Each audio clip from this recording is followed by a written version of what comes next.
পাহাড়ি ঢলে বিধ্বস্ত বিশাল ভবন, স্রোতের তোড়ে ভেসে গেছে সেতু, ধসে পড়েছে একের পর এক বাড়ি। আকস্মিক ঢলে বিপর্যস্ত নেপালের রসুয়া জেলা। স্থানীয় সময় বুধবার সকাল 8:37 ভূমিকম্পের পর পাহাড় ধস ও আকস্মিক বন্যার কবলে পড়ে জেলাটির বিভিন্ন এলাকা। ভুটেকোশি নদীর পানি উপচে ভাসিয়ে নিয়ে যায় কয়েকটি গ্রাম। এ ঘটনায় এখন পর্যন্ত বেশ কয়েকজনের মৃত্যুর খবর পাওয়া গেছে। নিখোঁজ রয়েছেন শত শত মানুষ, যাদের মধ্যে বেশিরভাগই পর্যটক।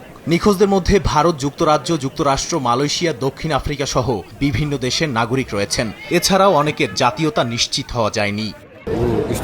এখানে আমার আত্মীয়রা থাকেন। হঠাৎ কল এলে তারা জানান বাড়িঘর ভেসে যাচ্ছে এবং চারদিকে কান্না ও হাহাকার পড়ে যায়। তবে বাচ্চারা নিরাপদে আছে। আমার এক আত্মীয় পানিতে ভেসে গেছেন।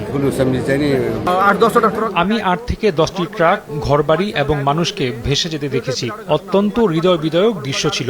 উপর থেকেও ট্রাক ভেসে যেতে দেখেছি। আমি এখানে 18 বছর ধরে আছি, কিন্তু প্রথমবার এমন ভয়াবহ ঘটনা দেখলাম।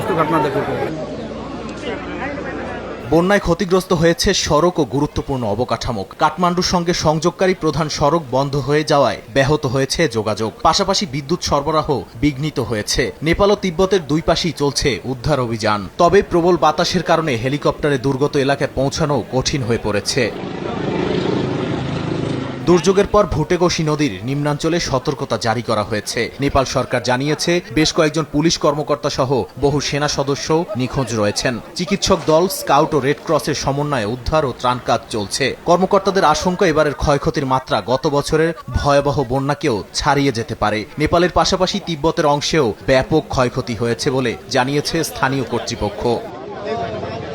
নাদিম মারজান, সময় সংবাদ।